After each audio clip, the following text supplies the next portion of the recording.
10여 년 전에 연변 지역에 저희 이제 조선족이라고 불리우는 동포들이 많이 살고 있는데 그곳의 교육기관을 저희들이 어떻게 도울지를 협의하는 협의를 연변 지역에서 가진 적이 있습니다. 연변 지역에 가면 이제 백두산도 가보고 또 우리가 북녘 땅에 대한 그리움이나 또 여러 가지 생각들이 있기 때문에 단둥 지역을 지나게 됩니다. 압록강을 경계로 해서 북한 땅을 실제로 눈으로 볼 수 있고 그곳에 있는 사람들도 아주 가까이 보이는 별로 이렇게 경계가 멀리 떨어지지 않은 중국에서 이제 북녘을 볼 수 있는 곳입니다.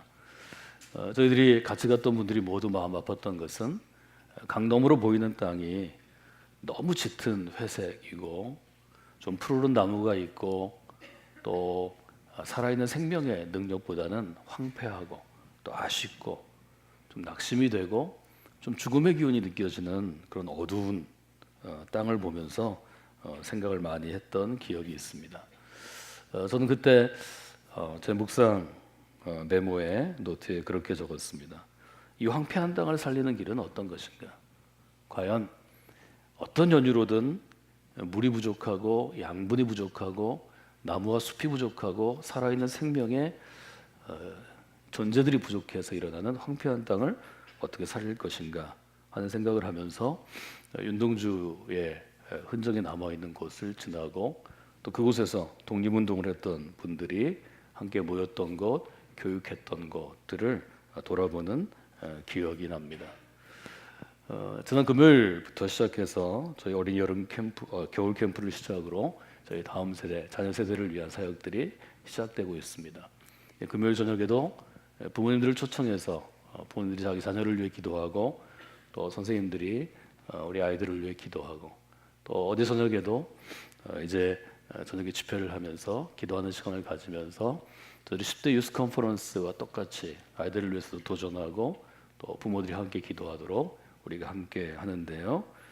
이 사역을 진행하면서 여러 가지 생각들을 갖게 되었습니다. 저는 어린아이들을 믿음으로 길러내는 교회 학교의 사역자들과 교사들 또 황폐한 땅에 나아가는 선교사들 또 선교사 지망생들 또 앞으로 목회하기 위해서 준비하는 신학생들과 젊은 목회자들과 함께 할 때 아주 짧은 이야기지만 과연 그리스도인이 또 신앙의 교사들이 또 목회자들이 또 그리스도인을 양육하는 어떤 소그룹의 인도자들이나 아니면 어떤 사역을 감당하는 그리스도인들이 어떤 마음을 가지고 사역해야 하는지를 나눌 때 짧은 이야기를 함께 나누는데 1987년에 프레드릭 백이라는 분이 이 이야기를 애니메이션 영상으로 만들어서 혼자 그림을 6년간이나 그려서 아카데미의 단편 애니메이션 상을 수상한 작품을 함께 봅니다. 저희가 함께 보기에는 29분 정도 돼서 전부 길어서 그 중에서 오늘 저희가 나누는 설교의 주제, 성경의 사상과 관계가 되어 있는 부분을 잠깐 보려고 합니다. 먼저 이 이야기는 한 여행자로부터 시작합니다. 프랑스의 한 지역, 알프스가 있는 지역을 방문했는데 그곳이 아주 황폐한 땅이었습니다. 사람들은 떠나가고 마을은 무너지고 폐허가 되고 남아있는 사람들은 굉장히 어려움을 겪는 황폐한 땅으로 시작되는데 이 이야기의 첫 번째 부분을 한번 여러분들이 보시면 좋겠습니다.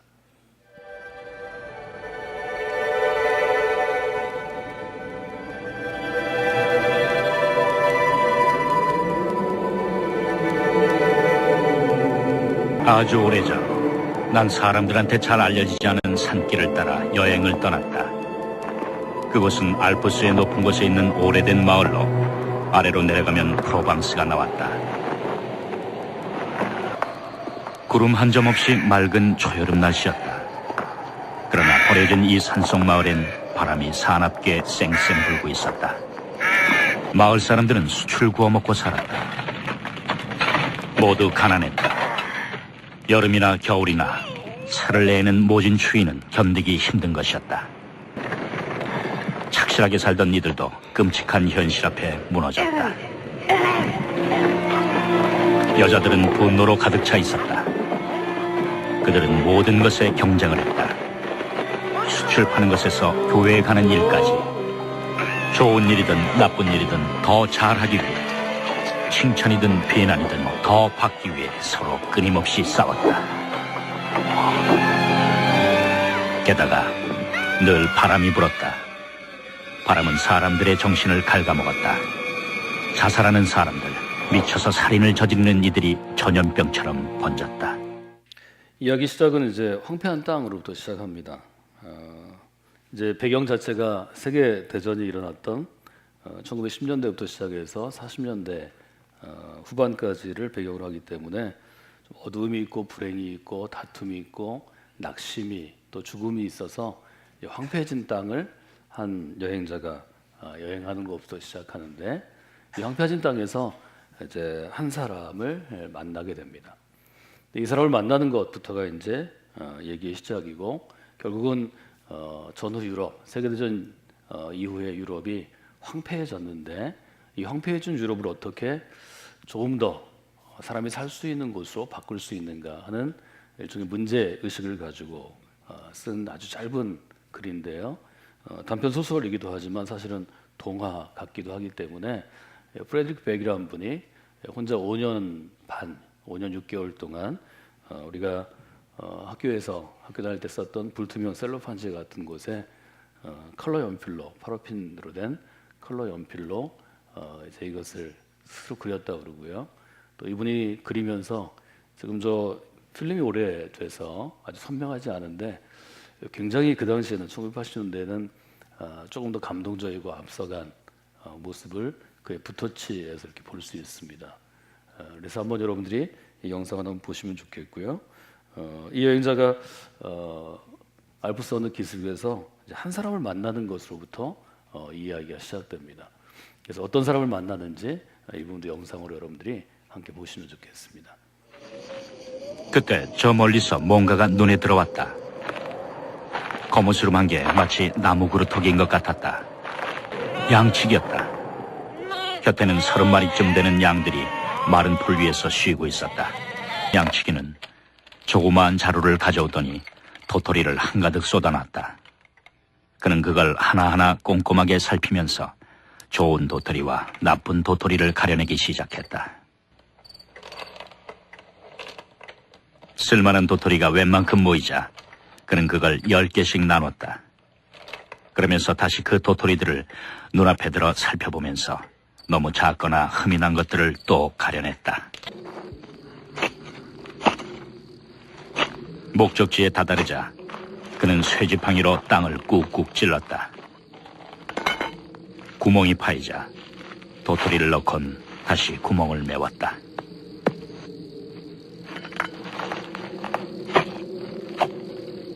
참나무를 심고 있었던 것이다.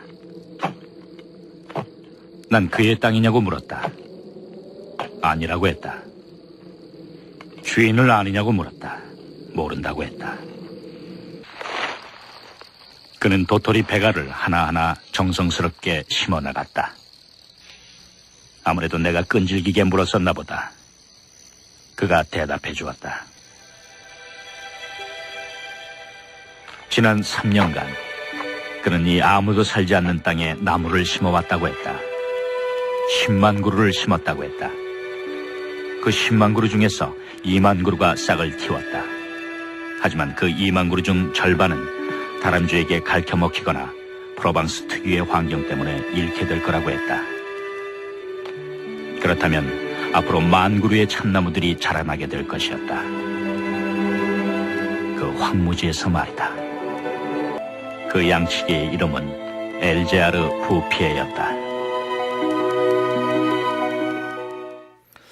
황폐한 땅을 이 여행자가 방문하면서 아주 황폐해진 마을, 사람들은 다 떠나고 이제 폐허가 된 집들이 있는 곳에서 남은 몇 사람들이 싸우는 것을 보고 조금 더 걸어가서 만난 사람이 이제 양치기를 하는 어떤 분입니다. 양도 뭐 많지 않고 한 30마리쯤 됐는데 그날 밤에 먹을 곳이 없어서 이분에게 하루 좀 묵어가도 되냐고 물어보는데 같이 수프를 먹고 저녁에 이분이 하는 일을 보는데 도토리를 세서 고르는 거죠. 그래서 좋은 도토리만 골라내고 그걸 10개씩 열 모둠으로 한 100개 정도 따로 둬서 물에 불리는 모습을 봅니다. 호기심이 생기죠. 뭘 하려고 그러나. 그 다음 날도 떠나지 않고 이 양치기 하는 분이 하는 것을 보았는데 지팡이를 들고 있는데 이제 쇠 지팡이였다는 거죠.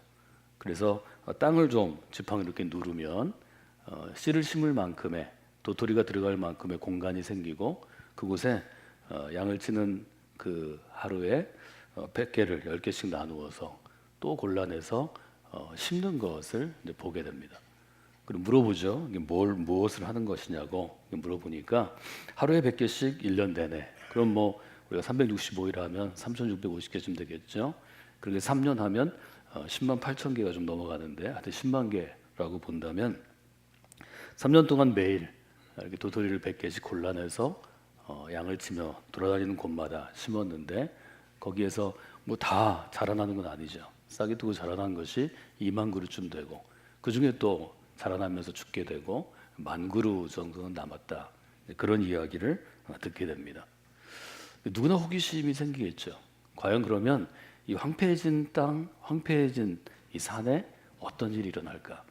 그래서 이 여행자가 세계 1차 대전 전쟁을 경험한 후에도 또 그 다음에도 매 한 5년쯤을 주기로 계속 찾아갑니다.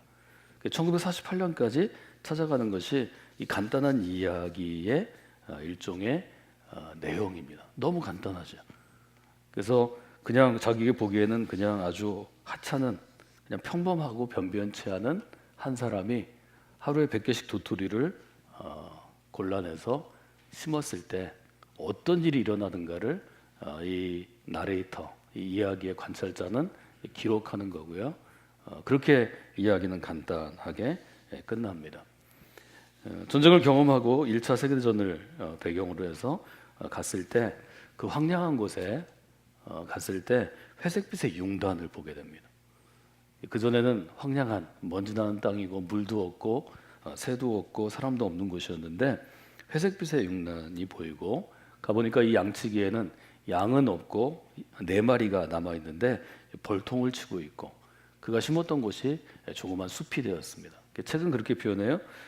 내 어깨 높이로 자란 수많은 나무들을 내가 만날 수 있었다. 계속해서 그때도 꾸준히 이 양치기 일종의 노인은 계속 나무를 심습니다. 나무를 짚어서 조금 나무가 숲이 되니까 바람이 씨를 널리 퍼뜨리고 또 벌이 씨를 퍼뜨리고 또 오는 비를 머금어서 물이 생기게 되고 로마 시대 때까지 얘기를 하는데 말랐던 샘에 물이 차오르게 되고 물이 있고 숲이 있으니까 이제 존재들 살아있는 존재들이 오게 되고 토끼도 생기고 짐승이 생겨서 점점 숲을 이루어가는 과정을 만들어 나가고 있습니다. 그런 과정을 보면서 이 관찰자는 그렇게 질문합니다. 누가 고집스럽게 선한 일을 하는 사람이 이 황폐한 땅에 있을 것이라고 생각이나 했을 것인가? 저는 이 질문이 굉장히 중요하다고 생각합니다. 그리스도인으로 살아가면서 동일한 느낌을 받을 때가 사실은 신실하게 살고자 하는 모든 그리스도에게는 있습니다. 특별히 이제 어린이 사역에 우리가 좀 국한해서 얘기를 해보자면 이 어린이들을 이렇게 키워서 10대가 되고 10대들에게 우리가 눈물 흘리며 기도하고 아이들을 지도하고 청년이 되고 우리 교회를 떠난 다음에 과연 그 아이들의 40대, 50대, 60대는 우리가 인정할 만하고 정말 좋은 그리스도인이 되어 있을까? 조금 더 분명하게 말씀드리자면 저희들이 키웠던 그 수많은 아이들 매년 캠프 때마다 뭐 수백 명씩 지금 이제 아이들이 뭐 반으로 줄어들었지만 매년 그렇게 해서 지금까지 30년 넘게 키워온 아이들 중에 제 마음이 흡족한 그리스도인이 사실 그리 많지는 않습니다. 그것은 우리에게 상당한 낙심을 가져옵니다. 어려움을 가져옵니다. 이것은 저와 같은 목회자들이나 또 교회학교 교사로 오래 일했던 선한 그리스도인들이나 또 예를 들면 소그룹 리더나 아니면 사람을 양육하는 그리스도인을 양육하는 사역을 감당한 분들은 누구나 느끼는 것입니다. 이 고집스럽게를 제가 좀 말을 바꿔봤는데요. 고집스럽게 뭘 한다는 것은 꾸준히 한다는 것입니다. 어떤 일이 있어도 그것을 계속해서 한다는 것입니다. 특별히 사람을 길러내는 좋은 그리스도인을 양육하고 훈련하고 길러내는 목회자나 성경교사나 또 사람을 양육하는 그리스도인들은 이 질문을 반드시 해야 하고 또 이 질문에 답해야 합니다. 그렇지 않으면 그리스도인으로 평생을 살아가는 일은 쉽지 않습니다. 대충 우리가 신앙생활이 내 삶에 도움이 되겠다 하는 보험용의 성격을 가지고 종교인으로 살아가는 것은 대충 할 수 있지만, 신앙생활이 나의 삶의 첫 번째 순위가 되는 것, 나의 인생을 하나님께 헌신하는 삶을 살기로 결단한 사람에게는 이 질문은 아주 중요한 질문입니다. 저는 저희 교회 가운데 아주 이번 주에 국한하면 어린이 사역을 오랫동안 해오신 분들, 그리고 이제 지금 하시는 분들, 앞으로 할 분들, 좀 더 우리가 넓혀본다면 어린이 사역이나 청소년 사역이나 청년 사역이나 아니면 작년에서 소그룹 사역과 같은 사람을 길러내는 일들을 하시는 분들은 이 질문에 분명하게 답해야 한다, 저는 그렇게 생각합니다. 또 저희 교회도 늘 20명 가까운 목회자와 사역자들 또 신학생들이 매년 사람은 바뀌지만 일하고 있는데 이분들도 마찬가지입니다.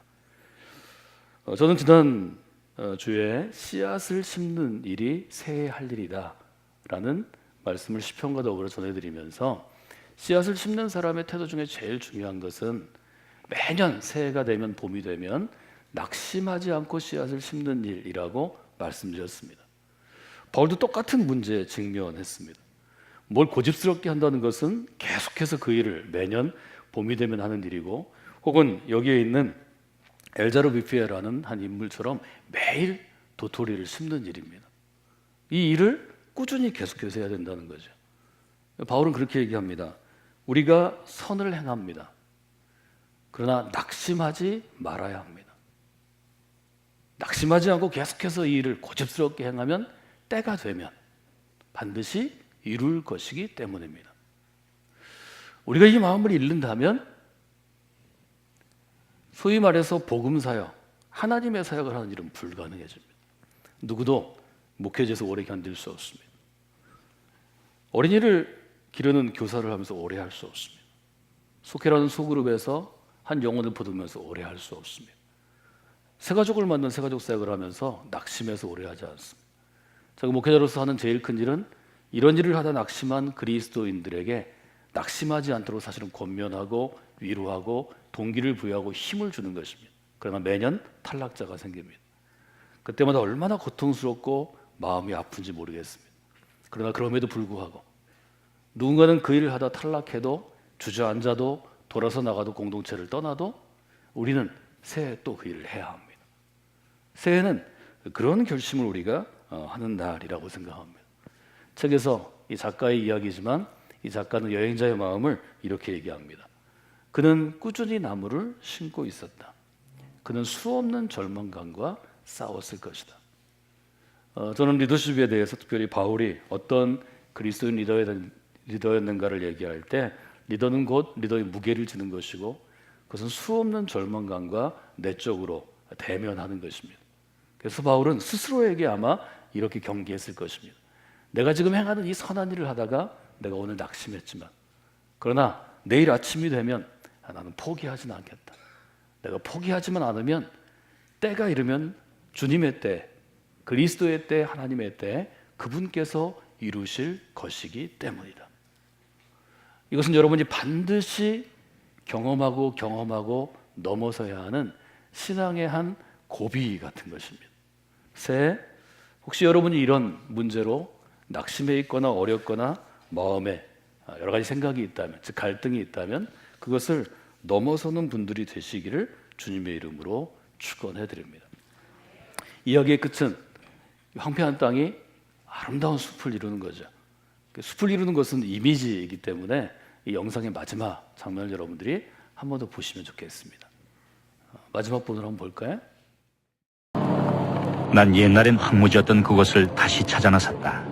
버스가 너무 빨리 달려서 그런 탓인지 내가 옛날에 처음 왔을 때 걸었던 길을 더 이상 알아볼 수가 없었다. 마을 이정표를 보고 나서야 비로소 그토록 황량했던 바로 그곳에 내가 와 있다는 사실을 깨달았다. 모든 것이 변해 있었다.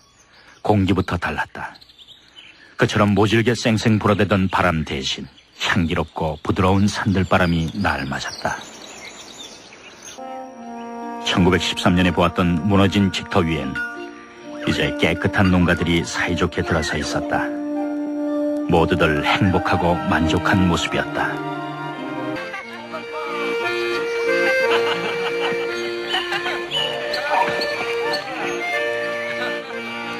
옛날부터 이곳에 살아왔지만 지금은 새 사람처럼 달라진 마을 사람들과 새 이주자들까지 합치면 10,000명 이상의 사람들이 엘자르 부피의 덕분에 행복을 되찾은 것이었다.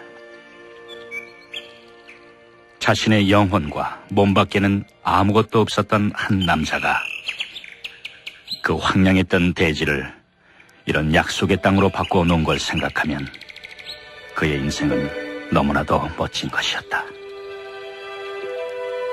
이 모든 걸 가능케 한 그의 신념과 인내, 그리고 아낌없는 영혼을 생각할 때마다 내 가슴은 그 노인을 향한 말할 수 없는 존경심으로 가득 차오른다.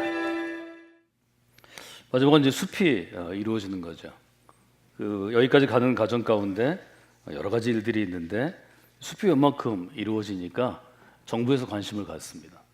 그래서 그 지역의 일종의 국회의원들, 또 그 지역을 대표하는 예를 들면 시장이나 우리 옛날에 도지사 같은 인물들, 그 다음에 산림을 관장하는 국토관리부의 예를 들면 산림청과 같은 고위 관리들이 아주 때를 지어서 여러 번 방문합니다. 방문해서는 뭐라고 얘기하는가 하면 산림감독관이 1933년에 숲이 스스로 살아났다, 이건 기적이다, 그렇게 얘기합니다. 근데 그 얘기를 듣는 그 정부 대표단 관리 중에 이 관찰자 나레이터의 친구가 있습니다. 그래서 그 친구한테는 숲의 비밀을 알려줘야겠다 싶어서 따로 그를 데리고 숲으로 들어갑니다. 그리고 그 엘자르 뷔페라는 그 노인을 찾아갑니다. 친구는 아주 지혜로운 사람이었기 때문에 노인이 하는 일의 소중함을 금방 알아냅니다. 처음 그를 만나고 두 번째 방문했을 때는 어깨 높이만큼 자라있던 나무가 키의 4배만큼 자라있는 것을 친구하고 확인합니다. 노인이 매일 말하자면 도토리를 심든지 어린 묘목을 심는가, 또 산 위의 맑은 공기, 또 노인의 맑은 영혼 때문에 숲이 자라나고 그 숲을 떠나면서 친구가 얘기합니다. 그분은 이 세상 누구보다 잘 알고 있는 거야. 이 세상을 행복하게 하는 일을. 저는 특별히 그리스도인으로서 이 황폐한 황무지와 같은 땅에 한 사람을 그리스도인으로 심어가는 일을 감당하는 그리스도인들이 반드시 들어야 될 메시지라고 그렇게 생각합니다. 이야기는 1945년쯤에 끝납니다. 이 나이가 엘자르 부페라는 인물의 나이가 87이 되었을 때 찾아갔는데 처음 그 마을은 사람이 떠나고 집 12채, 사람 3명이 싸우면서 있었는데 10,000명이 넘는 그러한 도시를 이루고 떠났던 사람들이 돌아오고 도시에서 어려움을 겪었던 사람이 돌아와서 아름다운 숲과 살 수 있는 나라를 만드는 그런 내용입니다. 이 내용은 굉장히 간단하지만 계속해서 아마 반복되고 들어야 될 사람들이 있는 것 같습니다.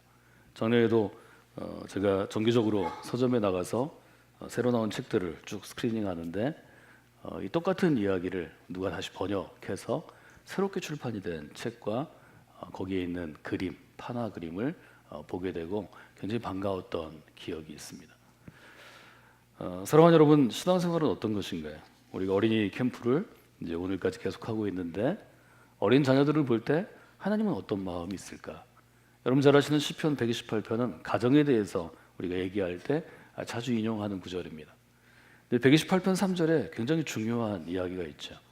식탁에 가족들이 둘러 앉았습니다. 이렇게 얘기합니다. 내 식탁에 둘러 앉은 자녀들은 어린 감람나무와 같다. 이렇게 표현합니다. 저를 따라서 함께 하실까요? 우리 어린이들은 어린 감람나무와 같습니다.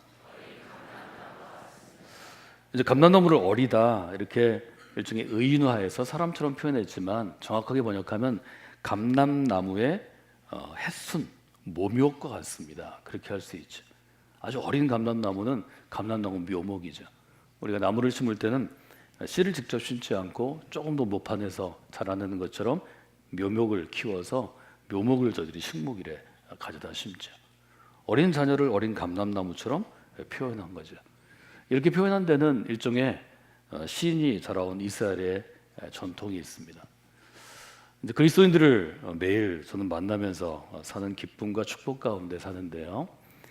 한 사람을 만날 때 굉장히 만나면 기분이 좋아지는 그리스도인이 있고 만나면 마음을 어렵게 하는 그리스도인이 있습니다. 그 근본적인 차이가 어디 있을까를 저는 늘 생각합니다. 이분이 신앙이 너무 어리거나 즉 신앙이 자라지 않아서 이럴까? 좋은 목사님을 만나지 못해서 그랬을까? 좋은 교회를 만나지 못해서 그랬을까? 무엇이 이분이 오랫동안 교회에서 살았는데 혹 그리스도인이라고 얘기하는데 이런 차이를 가져오나? 저는 여러분의 마음 중심에 있는 그리스도인의 이미지, 심상이 중요하다고 생각합니다. 내가 그리스도인을 어떻게 그리고 있는가가 여러분의 현재의 모습을 결정하고 나아가 미래의 여러분의 인생을 결정하게 될 것입니다. 어떤 사람들은 그리스도인에 대해서 굉장히 부정적인 이미지를 갖고 있습니다. 여전히 교회 안에 있고 목회자의 자녀이기도 하고 여전히 교회에서 어떤 사역을 담당하면서도 그리스도인을 부정적으로 묘사합니다. 어떤 분은 그리스도인에 대해서 굉장히 아름다운 그림을 갖고 있습니다. 성경은 그리스도에 대해서 어떤 모습을 갖고 있나요? 시편 50편 8절 오늘 우리가 중요 본문으로 함께 읽은 곳은 아주 분명하게 고백합니다. 나는 푸른 감람나무입니다. 이것은 굉장히 중요합니다. 요즘에 우리가 특별히 심리학적으로 아이덴티티, 나의 정체성에 대해서 지난 20년간 교육학적으로 또 사회적으로 굉장히 강조하고 있는데 이스라엘 사람들 중에서 의롭게 하나님의 백성으로 자라난 사람은 분명히 그렇게 고백했다는 거죠. 나는 아주 잘 자라난 수십 년 자라나서 아름답게 성장한 푸른 감람나무 같다고 고백한다는 거죠. 여러분도 이런 분들이 되시면 좋겠습니다. 그리스도인 하나님의 자녀를 생각하면 아주 잘 자라나서 숲을 이루고 꽃이 피듯이 열매가 풍성해지고 많은 새들이 또 생명들이 깃들고 많은 사람들이 와서 쉬는 푸른 감람나무를 여러분이 상상하시면 좋겠습니다. 이 감람나무는 어디에 심겨져 있나요? 하나님의 집에 심겨져 있습니다. 그래서 시편 52편은 그렇게 얘기하죠. 나는 하나님의 집에 있는 푸른 감람나무입니다. 따라서 한번 고백하실까요? 나는 하나님의 집에 심겨져 있는 푸른 감람나무입니다. 신앙생활을 하면서 제가 좀 어려움이 있을 때, 또 목회자로 사역하면서 어려움이 있을 때, 또 제 인생길에서 어려움이 있을 때, 저는 늘 이 구절을 마음속에 이미지화해서 묵상합니다. 나는 하나님의 집에 잘 심겨진 장성하게 자라난 푸른 감람나무와 같다. 이런 마음으로 하면 마음이 굉장히 밝아집니다. 마음이 또 따뜻해집니다. 또 제게 남겨진 또 제가 해야 될 일들을 사역을 감당할 수 있는 에너지, 영적인 에너지가 솟아나오기도 합니다. 여러분 이것은 매우 중요한 것입니다. 똑같이 교회에 다니고 똑같이 신앙생활을 하고 똑같이 직분을 받고 사역을 하는데 어떤 사람은 늘 미움과 갈등과 불평과 불만과 부정적인 생각 속에 살아가고 어떤 사람은 밝은 에너지를 낸다면 그것은 누구의 선택입니까? 하나님이 그렇게 하셨나요? 교회가 그렇게 만들었나요? 어떤 목회자나 어떤 크리스천 리더가 여러분을 그렇게 만들었나요? 아니요. 내 자신의 모습입니다. 내 자신의 그리스도에서의 마음이 여러분의 영혼이 그렇게 만드는 것입니다. 이것은 결단입니다.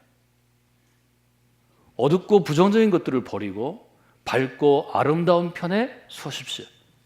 그것이 하나님의 편에 서는 것입니다. 그것이 바르게 신앙생활하는 것입니다. 여러분 인생의 불행과 어려움은 여러분 스스로 자초하는 것입니다.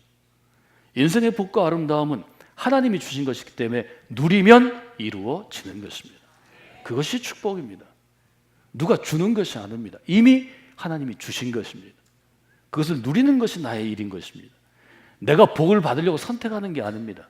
하나님이 우리를 선택하셔서 이미 아름다운 숲을 이루도록 하나님이 주신 것입니다. 그 점을 여러분들이 깨닫고 살아가시면 여러분의 인생이 이 새해 완전하게 달라질 것입니다. 여러분의 인생이 복된 길로 걸어가게 될 것입니다. 풍성한 열매를 맺게 되는 것입니다. 믿음으로 응답하시면 우리가 아멘하는 것은 믿음으로 네 맞습니다, 옳습니다, 제가 그렇게 하겠습니다는 결단인데 여러분의 삶이 변화되는 것입니다. 감람나무라고 번역한 것은 우리가 주로 중국 성경 또 우리 동양 문명 문화에 따라서 중국의 감람나무를 따온 것입니다. 정확히 얘기하면 올리브나무입니다. 이스라엘 올리브나무는 어떤 특징이 있나요? 중국에서 자라는 감람나무와는 다르죠. 첫 번째는 사철나무라는 것입니다. 사철 푸르른 나무라는 것입니다. 제가 2주 전에 성중문답을 통해서 겨울에 한국의 소나무에 대해서 말씀드렸는데 사철나무죠. 푸르른 나무입니다. 또 하나는 오랜 세월을 버텨내는 나무입니다. 여러분이 저희들이 세 번째 성지순례 이스라엘에 예수님이 사역하시던 곳에 저희가 예루살렘부터 쭉 사역지를 돌아보면 겟세마네 동산으로 여겨지는 곳에 올라갑니다. 거기에 교회가 기념교회가 세워져 있고 터에 감람나무가 있습니다. 아마 우리가 어떤 가이드와 함께 가실지 모르지만 가이드가 얘기할 것입니다. 이 감람나무가 몇 살인지 아세요? 예수님 나이입니다. 2000년 된 것입니다. 저는 2000년 됐는지를 생물학적으로 검사해 보지는 않았지만 좋기 수백 년은 됐을 만한 나무가 보입니다. 감람나무 그렇게 오랜 세월을 버텨낸다는 거죠. 저는 여러분에게 2018년 한 해를 마무리하면서 믿음으로 산다는 것은 하나님이 나를 심어주신 자리에서 내가 심기운 곳에서 버텨내는 것이다 라는 말씀을 로마서 하박국의 말씀을 저희들이 단어를 따라 설명하면서 버텨내는 것으로 함께 나눴습니다. 오랜 세월을 버텨내는 게 감람나무의 특징입니다. 세 번째는 어떤 특징이 있는가 하면 세월이 지나갈수록 좋은 열매를 맺는다는 거죠. 올리브나무가 이스라엘에 중요한 것은 열매 때문입니다. 올리브를 통해서 여러 가지를 할 수 있기 때문입니다. 저도 수백 년 동안 열매를 공급하는 나무라는 거죠. 여러분 나이 들수록 어떤 그리스도인이 더 교회에 유익할까요? 어떤 그리스도인이 스스로를 더 아주 자랑스럽게 여길까요? 어떤 그리스도인이 더 좋은 영향을 미칠까요? 열매를 공급해 주는 사람입니다. 어릴 때는 우리가 열매를 받아 먹을 수 있습니다. 그것이 기쁨입니다. 누가 좀 주는 게 기쁨이죠. 저희 아이들도 그래서 캠프 때 많이 먹입니다. 첫째 날은 핫도그를 줬는데요. 어떤 아이가 다시 돌아왔어요. 집에 어떤 일 때문에 못 온 형과 누나 있는데 그것도 달라고 갖다 줘야 되겠다고. 주고 싶었는데 그때는 얼마 남을지 몰라서 못 줬는데 뭐 주는 게 좋죠. 어제는 호빵이죠. 호빵을 쪄서 함께 나누었는데 아이들이 줄 때마다 너무 좋아하죠. 그러나 50년이 지나면 푸른 감람나무가 되면 줄 때 기쁨이 있어야 합니다. 내가 나이가 50이 되고 60이 되고 교회에서 푸른 감람나무로 자라났는데 여전히 받는 게 기쁘면 잘못된 것입니다. 여러분 그것은 신앙이 아닙니다. 50년, 60년, 70년이 되면 줄 때 기쁨이 있고 받는 것은 여러분이 거절하셔야 합니다. 그것이 기쁨입니다. 그것을 우리는 성숙함이라고 얘기합니다. 왜 그런가요? 열매가 다양한 곳에 쓰임받기 때문입니다. 올리브 열매는 열매를 먹을 수도 있죠. 기름으로 만들기도 하죠. 이것을 약으로도 썼죠. 화장품으로도 썼습니다. 그리고 성전의 등잔의 기름으로 사용됐습니다. 그래서 이 올리브 나무가 굉장히 귀하게 여겨진 거죠. 여러분 푸른 감람나무라고 생각하면서 이 네 가지를 가지고 여러분을 점검하시면 좋겠습니다. 사철 푸르른 나무인가? 오랜 세월을 버텨냈는가? 갈수록 좋은 열매를 맺고 있는가? 다양한 곳에 열매가 쓰임받고 있는가? 저는 오늘 여러분들에게 나무를 심는 일에 대해서 함께 나누고 있습니다. 지난주에는 씨앗을 심는 봄, 여름, 가을, 겨울 우리가 한철 한철 지나가면서 한 해에 대한 우리 신앙의 원칙을 얘기했다면 이것은 우리 평생의 원칙입니다. 나무는 수십 년을 길러내야 합니다. 세 가지를 여러분이 기억하시면 좋겠는데요. 나무는 1, 2년에 자라나는 게 아닙니다. 나무는 수십 년을 길러낼 때 가능한 것입니다. 여러분들이 수십 년을 기르는 그런 나무와 같은 그런 나무를 기르시는 분들이 되시면 좋겠습니다. 우리가 어린아이를 생명의 나무로 묘목처럼 어린 감람나무를 심는데요. 이 감람나무는 적어도 수십 년이 있어야 어떤 나무일지가 판명되는 것입니다. 여러분이 그런 마음을 가지고 수십 년 나무를 길러내는 분들이 되시기를 원합니다. 두 번째로 생각할 수 있는 것은 수십 년을 기른다는 것은 곧 기다림을 의미합니다. 이렇게 했으면 좋겠습니다. 나무의 자라남을 기다려야 합니다. 한번 좀 얘기하실까요? 나무의 자라남을 기다려야 합니다. 김현숙 교수가 자기 자녀에 대해서 얘기하면서 자녀가 좋은 학교를 가는 것을 내가 강조하지 않고 이런 얘기를 했다 하는 이야기를 합니다. 한 사람의 인생은 50 이전에 평가해서는 안 된다는 것입니다. 어린 시절, 중고등학교 시절 조금 어떤 면에서 두각을 나타낼 수 있습니다. 20대 좋은 학교에 갈 수 있습니다. 그보다 더 중요한 것은 50 이후에 어떤 인생인가를 보는 게 중요하다는 것입니다. 자기의 자녀들은 중고등학교 때는 그렇게 특출난 학생이 아니었지만 대학교에 가서 자기 공부를 할 때 조금 더 잘하는 학생이 되고 점점 나아지는 인생이 됐다는 거죠. 저는 우리가 오랜 세월 인생을 나무로 생각해서 자녀를 기를 때, 우리 교회 안에서 어린이들을 길러낼 때 이런 마음의 자세를 갖고 있어야 된다고 생각합니다. 물론 우리는 그냥 기다리지 않습니다. 어린 사역을 통해, 청소년 사역을 통해, 청년 사역을 통해, 자라나면 장년 사역을 통해 계속 양육하고 훈련하고 계속해서 돌보기 위해서 물론 노력합니다. 근데 어떻게 보면 나무는 하나님이 길러주시는 것입니다. 우리가 조금 손을 대기는 하지만 그 손대는 것 때문에 인생이 아주 크게 달라지는 것 같지 않습니다. 아주 수십 년을 돌아보면 자라남을 믿음으로 기다리는 것, 하나님의 도우심을 구하고 하나님의 은총을 구하고 하나님의 사랑을 구하면서 기다리는 것이 훨씬 더 중요합니다. 여러분, 저희가 행하는 이 어린 사역과 청소년 사역과 청년 사역이 지금 당장 눈앞에 열매를 가져오지 않습니다. 그것 때문에 우리는 답답할 때도 있고 어려울 때도 있습니다. 그냥 기다리면 그분께서 이루어 주실 것입니다. 바울이 이렇게 표현했죠. 우리 가운데 선한 일을 시작하신 그분이 그분의 시간에, 그분의 날에, 그분의 때에 온전히 이루게 될 것입니다. 이것이 목회하는, 말하면 교회를 개척한 바울의 고백이었습니다. 그 고백을 여러분이 마음 가운데 세우시는 분들이 되시면 좋겠습니다. 자, 여러분에게 부탁하고자 하는 것은 바로 이 세 번째 항목입니다. 산을 굉장히 사랑하는 어떤 분이 산에 오를 때마다 하는 행동을 제가 영상으로 보면서 여러 가지 생각한 적이 있습니다. 이분은 자기 집이 있는 뒷산을 오르면서 나무를 볼 때마다 나무를 안아줍니다. 그리고 그렇게 고백합니다. 내가 너를 사랑해, 내가 너를 사랑해. 그리고 얼굴을 부비기도 하고 또 입을 맞추는 것도 봤습니다. 저는 좀 과하다 물론 이렇게 생각했습니다. 그분이 스스로 얘기하기를 내가 이렇게 하면 옆에 지나가는 사람들이 피식피식 웃는다고, 정신 나간 여자로 본다고. 근데 내가 이 산을 이렇게 오르면서 오랜 세월 해보니까 내가 안아준 나무, 사랑한다고 고백한 나무가 더 잘 자란다고, 병에 잘 걸리지도 않는다고. 그 얘기를 들으면서 제가 생각한 것이 있습니다. 저는 여러분들에게 우리 어린아이들을 키울 때 매일 축복하는 사람이 되라고 그렇게 여러분들에게 함께 나누었고, 부모님들에게 부모와 자녀가 함께하는 새벽 기도를 통해서 계속해서 성경에 기초한 기도문을 여러분에게 나누어 드리고 하시도록 했습니다. 최근 많은 젊은 부모들이 아이를 위해 기도하는 기도 중에 하나가 창세기 49장의 기도입니다. 하나님, 이 자녀가 무성한 가지 되기를 원합니다. 무성한 가지라는 것은 잘 자라는 푸른 감람나무라는 이미지잖아요. 샘 곁에 심겨진 무성한 가지가 되기를 원합니다.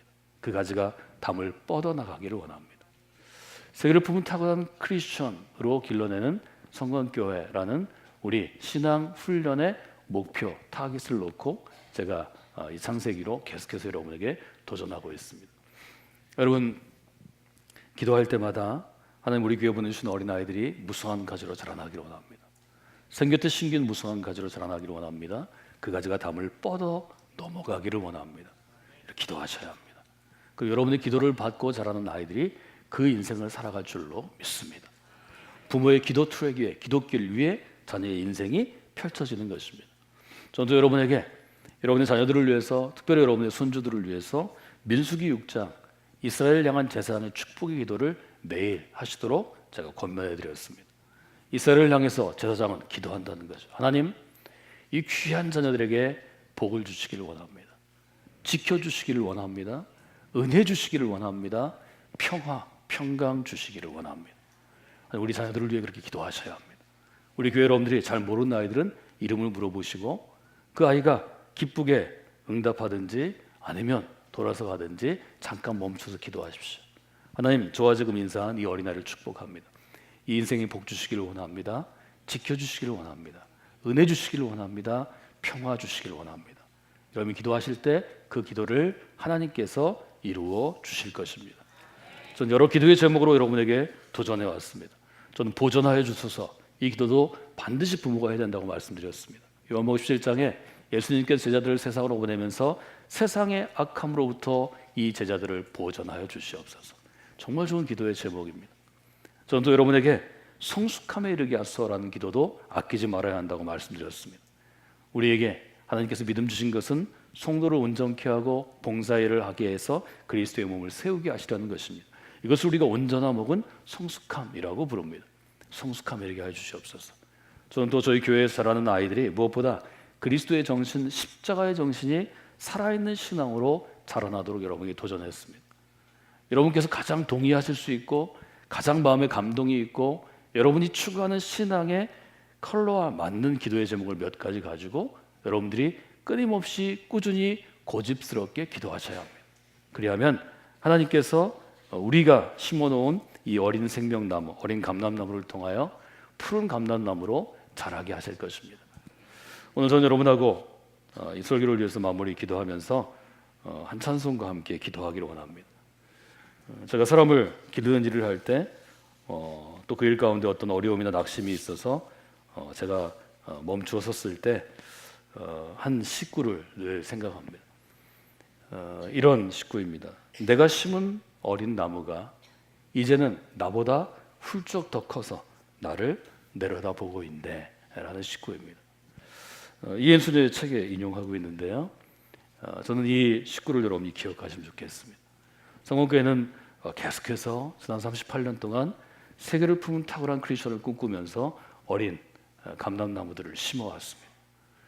나무 자라는데 30년이 아니고 50년쯤 걸린다 그러면 앞으로 저희는 10여 년 후에 아마 그 열매를 볼 수 있지 않을까요? 저희가 50년 되었을 때 아주 잘 자라난 푸른 감람나무를 하나님께서 좀 아주 저에게 격려의 의미로 보여주시면 좋겠습니다. 이 식구를 한 번 더 따라서 하실까요? 내가 심은 어린 나무가 이제는 나보다 커서 나를 내려다보고 있네. 이런 귀한 역사가 우리 가운데 있기를 원합니다.